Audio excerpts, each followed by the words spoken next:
Hi hello नमस्कार, कसे आहात तुम्ही सगळे? आशा करते सगळे एकदम मस्त असाल. तर आज सकाळी छान सुंदर अशी पूजा करून घेतली. म्हटलं हा सुंदर आणि पॉझिटिव्हिटी वाला क्षण हा तुमच्यासोबत शेअर करावा. पूजा झाल्यावर माझं मंदिर अजूनच सुंदर दिसायला लागतं, म्हणून तुम्हालाही ते दाखवावंसं वाटलं. आज दिवसभर अशी भरपूर जी पेंडिंग राहिलेली कामे होती ना, त्याची पूर्ण करून घ्यायचा विचार आहे. त्यामुळे आजचा दिवस थोडा बिझी असणार. स्वयंपाकाला अजून थोडा वेळ होता, म्हणून म्हटलं आधी बेडशीट बदलून घेते आणि बेड कवरही ते मला लावून घ्यायचं होतं. ते कालच मी धुवून घेतलेलं होतं. खरंच ना, रूममध्ये एक छोटीशी गोष्ट जरी बदलली तरी किती छान फरक पडतो. अगदी संपूर्ण रूमला नवीन एक लूक आल्यासारखं वाटतं. आपण वेळोवेळी घरात किंवा रूममध्ये असे छोटे छोटे बदल करत राहिलो तर घरात एक वेगळीच प्रसन्नता आणि फ्रेशनेस जाणवतो. एखादी छोटीशी जागा जरी नीट सजवली, एखादी डेकोरेटिव्ह वस्तू जरी ठेवली किंवा बेड सोफा याची थोडीशी जरी मांडणी बदलली ना, तरी संपूर्ण रूमचं एक रूप पूर्ण बदलून जातं. रोजच्या आयुष्यातही असे छोटे छोटे बदल केले की सगळंच आणखीनच फ्रेश दिसायला लागतं. कधीकधी आपल्या आनंदासाठी मोठे बदल करायची गरज नसते. छोटे छोटे बदलही खूप मोठा फरक घडवून आणतात. अगदी आपल्या डेली रुटीनचंही असंच असतं. जसं मी आता बेडशीट बदलत आहे, तसं एखादं बेडशीट किंवा कर्टन, घरातली एखादी छोटी गोष्ट जरी बदलली आपण तरी खूप छान परिणाम दिसून येतो. असे छोटे छोटे बदल आपल्या रोजच्या आयुष्यातही एक वेगळाच फ्रेशनेस देऊन येतात आणि तेच वातावरण बघून कंटाळासुद्धा येतो ना. त्यापेक्षा मग घरात असं काही चेंजेस केले तर त्यांनी एकदम पॉझिटिव्हिटी वाटते. आता हेच बघा ना, एक बेडशीट बदलल्यावर संपूर्ण रूमचं किती फ्रेश आणि नीटनेटकं असं लुक आलेला आहे. अगदी छोटासा बदल असला तरी रूमला एकदम नवीन लुक मिळतो. म्हणून मला असं वाटतं की वेळोवेळी असे छोटेचे चेंजेस केले तरी ते खूप चांगले असतात आणि सोबत आपल्या आरोग्यासाठी देखील चांगले असतात.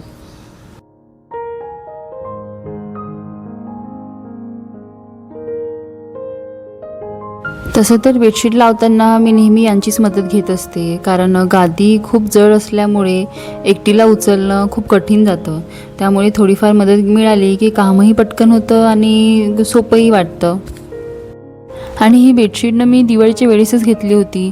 फोटोमध्ये पाहून ऑर्डर केली होती, कारण ना तिचा कलर कॉम्बिनेशन आणि प्रिंट मला खूप आवडलेलं होतं.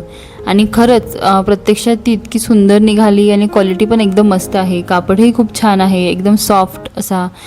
मी ही अनेक वेळा धुतली पण तरीही तिचा कधीच रंग कधी गेला नाही, म्हणजे अशी फिक्का पडला नाही.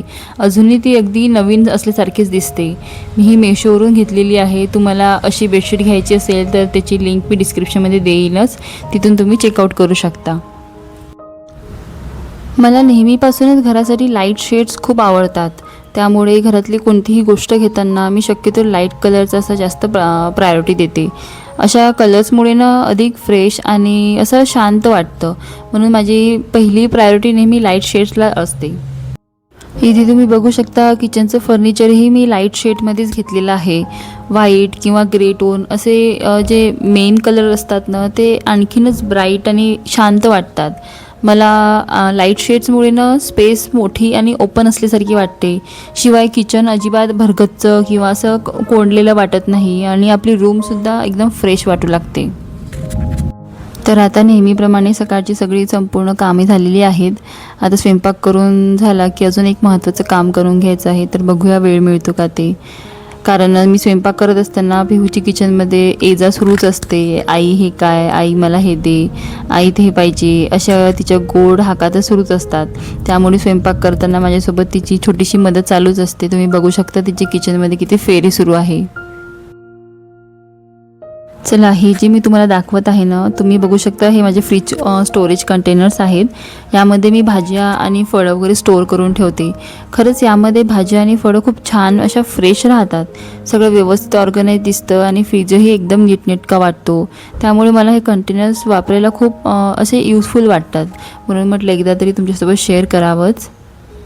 तसं तर मी लास्ट टाईम माझ्या फ्रीज स्टोरेज आणि फ्रीज क्लिनिंगच्या व्हिडिओमध्ये हे कंटेनर्स तुम्हाला दाखवलेलेच होते. तर जर तुम्ही तो व्हिडिओ बघितला नसेल तर नक्की चेकआउट करा. त्यामध्ये अशाच अनेक अशा किचन ऑर्गनायझेशन टिप्ससुद्धा मी शेअर केलेल्या आहेत. माझ्या मते मला असं वाटतं की किचनमधल्या अशा काही छोट्या छोट्या पण उपयोगी गोष्टींमध्ये जर एकदाच इन्व्हेस्टमेंट केली तर त्याचा खूप असा फायदा होतो. कारण आपण इतका भाजीपाला आणतो आणि फळं आणतो आणि जर ती व्यवस्थित स्टोअर नसेल करता येत किंवा खराब होत असेल तर त्यामध्ये आपले पैसेही वाया जातात आणि वेळही वाया जातो.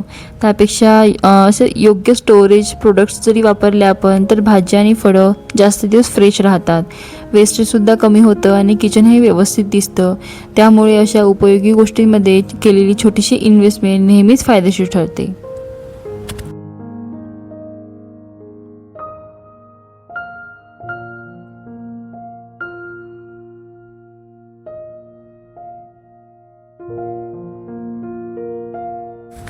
पिहूच्या किचनमध्ये फेरे तर नेहमीप्रमाणे सुरूच असतात.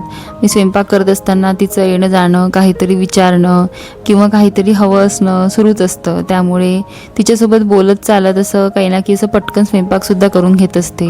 आज काही खास मेनू नाही आहे, अगदी साधंसं घरचं जेवण आहे. कधी कधी अशी साधी घरगुती जेवणाचं खायला सगळ्यात जास्त छान वाटतं.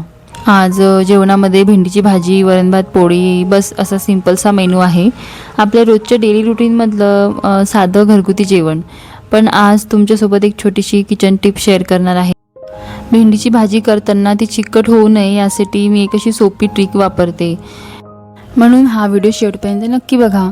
कारण कधीकधी अशी साधीशी भाजी जरी असली तरी ती व्यवस्थित झाली नाही तर संपूर्ण जेवणाची चवच बिघडून जाते. मग जेवणाचा आनंदसुद्धा येत नाही आणि आपण रोज 2 वेळेस जेवण करतो. त्यामुळे ते पौष्टिक, चविष्ट आणि मनापासून खावंसं वाटणारं असं असलं पाहिजे. चांगलं घरगुती जेवण आपल्या आरोग्यासाठी देखील खूप फायदेशीर असतं. अशा छोटे छोटे किचन टिप्स आणि योग्य पद्धतीने फॉलो केल्या तर ते अगदी साधंच जेवणही खूप चविष्ट बनतं आणि रोजचं जेवण आवडीने खावंसं वाटतं.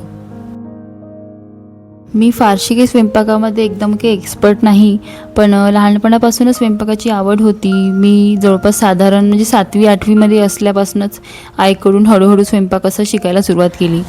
त्यामुळे काय झालं, माझ्या आवडीनिवडी आणि घरच्यांच्या आवडीनिवडी यांच्याच म्हणजे त्यामुळे स्वयंपाकाची बनवण्याची आवडसुद्धा अजूनच वाढत गेली. लॉकडाऊनच्या काळात आपण तर सगळे घरीच होतो. त्यामुळे कसं वेगवेगळ्या नवीन रेसिपीसुद्धा ट्राय करायला सुरुवात केली. घरीच प्रयोग करत शिकण्याचा प्रयत्न केला आणि जे काही छान जमायचं ते मी आनंदाने बनवायची आणि कधी काही थोडं बिघडलं तरी तेही मी घरच्यांना दाखवायची. त्यामुळे कसं त्यांनाही माझ्यावर विश्वास होता की काहीतरी चांगलं नक्की बनवते. हळूहळू हेच सगळं अनुभवातून शिकणं झालं आणि स्वयंपाकाची आवड अजून वाढत गेली. आणि मला असं वाटतं नेहमी काहीतरी नवीन ट्राय करत गेलं पाहिजे, कारण चुकतच आपण खरं शिकत जातो. तुम्ही इथे बघू शकता, मी भेंडीची भाजी अगदी नॉर्मल पद्धतीने बनवलेली आहे. आणि भेंडीची भाजी चिकट होऊ नये यासाठी एक छोटीशी पण खूप उपयोगी टीप म्हणजे भाजी झाल्यावर त्यात थोडासा लिंबाचा रस घालायचा. त्यामुळे भेंडी अजिबातच चिकट होत नाही. आणि एक महत्त्वाची गोष्ट म्हणजे भेंडी शिजवताना सुरुवातीला मीठ घालू नका, कारण मीठ घातल्यामुळे पाणी सुटतं आणि त्यामुळे भेंडी चिकट होण्याची शक्यता वाढते. मीठ नेहमी शेवटी आणि भाजी पूर्ण झाल्यावरच घालावं. या छोट्या छोट्या टिप्स जरी फॉलो केल्या तर रोजची साधी भाजी खूप चविष्ट आणि परफेक्ट बनते. ही छोटीशी टिप तुम्हाला जर उपयोगी वाटली असेल तर नक्की ट्राय करून बघा आणि कमेंटमध्ये मला नक्की सांगा की तुमची भेंडीची भाजी चिकट होते की नाही. याचा अनुभव जाणून घ्यायला मला नक्की आवडेल. कदाचित ही टीप बऱ्याच जणांना माहिती पण असेल, पण आपण काय करतो ना, नेहमीच्या धावपळीमध्ये, मग ती सकाळची असो किंवा संध्याकाळची, अशा छोट्या छोट्या साध्या गोष्टी कधी कधी विसरून जातो. आणि म्हणूनच जेव्हा अशा उपयोगी टिप्स आपल्याला पुन्हा आठवतात किंवा समजतात तेव्हा आपण त्या आपल्या डेली रुटीनमध्ये इन्क्लूड करण्याचा असा प्रयत्न करतो. त्यामुळे कामही सोपं होतं आणि त्याचा परिणामसुद्धा चांगला मिळतो.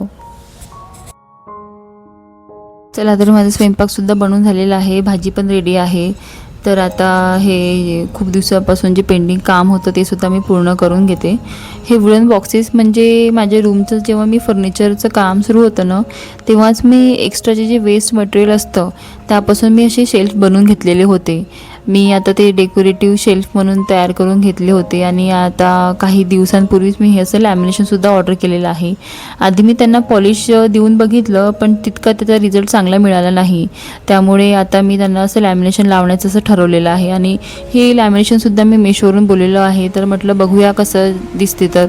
आणि लॅमिनेशन लावल्यानंतर त्यांना एक असा नवीन लुक दिसून येईल. सोबतच एक प्रीमियम लुकसुद्धा येतो आणि दिसायला देखील खूप छान दिसतात. हे शेल्फ कुठेही वापरता येतात, म्हणून मी अजूनही असे बरेच बनवून घेतलेले आहेत. आता त्यांना योग्य जागा देण्याचं काम सुरू आहे. म्हणजे आधी त्यांना डेकोरेट करून बघते आणि मग कुठे लावायचं तर ते बघूयाच आपण, कुठे व्यवस्थित दिसेल तर. तुम्ही बघू शकता इथे मी आधी व्यवस्थित क्लिनिंग करून घेत आहे. कारण कोणतीही गोष्ट लॅमिनेशन असो किंवा स्टिकर असो किंवा काहीही चिटकवायचं असो, ती लावण्याआधी जे मागचा जो सरफेस असतो ना, तो नीट स्वच्छ करून घेणं खूप गरजेचं आहे. थोडीशीही धूळ जरी राहिलेली ना, तर त्याचा स्टिकीनेस किंवा लॅमिनेशनचं असं नीट चिटकत नाही आणि लवकर सुटण्याची शक्यता असते. त्यामुळे आधी व्यवस्थित क्लीन करून घ्यावी आणि मगच ते पुढचं काम सुरू करावं. हेच नियम वॉल हुक आणि स्टिकर्स किंवा लॅमिनेशनला सुद्धा लागू होतात. कारण हे मी वेगवेगळ्या सायझेसमध्ये आणि वेगवेगळ्या शेपमध्ये सुद्धा बनवून घेतलेले आहेत. तर त्यांच्या साईजनुसार मी आधी व्यवस्थित मेजरमेंट करून घेत आहे आणि त्यानुसार लॅमिनेशनसुद्धा कट करून घेते. म्हणजे कसं, अशा पद्धतीने जर केलं आपण तर ते व्यवस्थित दिसून येतं आणि फिनिशिंगसुद्धा खूप छान येते. आणि जर आपण ते व्यवस्थित मेजरमेंट न घेता जर लावलं तर ते मागे पुढे लावण्याची शक्यता असते आणि दिसायलासुद्धा एवढं विशेष दिसत नाही. म्हणून कुठलीही गोष्ट करताना जर ती व्यवस्थित नियोजन करून केली तर त्याचा परिणाम खूप छान मिळतो. आणि आता हेच बघा ना, मी लॅमिनेशन लावण्याआधी व्यवस्थित मेजरमेंट करून घेतलेलं आणि त्यानुसार ते कट करून घेत आहे. अशा पद्धतीने काम केलं की ते फिटिंगलाही व्यवस्थित परफेक्ट बसतं आणि फिनिशिंगलासुद्धा नीट आणि प्रीमियम लुक दिसून येतं. मला या बॉक्सला ना असं वुडन सारखं टेक्स्चर द्यायचं होतं, म्हणून मी वुडन फिनिश लॅमिनेट असं ऑर्डर केलेलं आहे. आणि मी मिडल शेड निवडला, कारण खूप जास्त लाईट पण नाही आणि खूप जास्त डार्क पण नाही. अगदी नॅचरल लुकसारखा असा त्याचा फिनिश येतो आहे. या शेडमुळे ना अगदी नॅचरल फिनिश मिळतो आणि बॉक्सलासुद्धा असं प्रीमियम लुक येतो. दिसायलाही खूप छान आणि एलिगंट दिसतात. तर अशा पद्धतीने मी एअर बबल्स अजिबात येऊ न देता व्यवस्थित लॅमिनेशन लावून घेते. तुम्ही बघू शकता, जर प्रोसेस जर नीट आणि काळजीपूर्वक केली ना तर एकही एअर बबल्स राहत नाही. आणि जर आपण असे एअर बबल्स राहू दिले किंवा ते फिनिशिंगमुळे ना असं व्यवस्थित लूक येत नाही, त्यामुळे कसं ते रफ दिसून येतं. लॅमिनेशन लावताना व्यवस्थित आणि नीट लक्ष देऊनच लावलेलं तर ते महत्त्वाचं असतं. तर आता मी तुम्हाला एक बॉक्स लावून दाखवलेला आहे. अजून असे 2-3 बॉक्स तयार करून झालेले आहेत. म्हटलं थोडा आराम म्हणून आणि थोडं दुपार फ्रेश करण्यासाठी असं छानसा असा चहा बनवला आणि चहा बनवून थोडंसं असं एन्जॉय केला. थकवासुद्धा दूर होऊन जातो. तेवढ्यातच पिहू देखील उठलेली होती आणि तिचं नेहमीप्रमाणे खेळायची गडबड सुरू होती. मग आई हे दे, आई हे बघ काय आहे, आई मला हे पाहिजे, असं सगळं तिचं चालू होतं.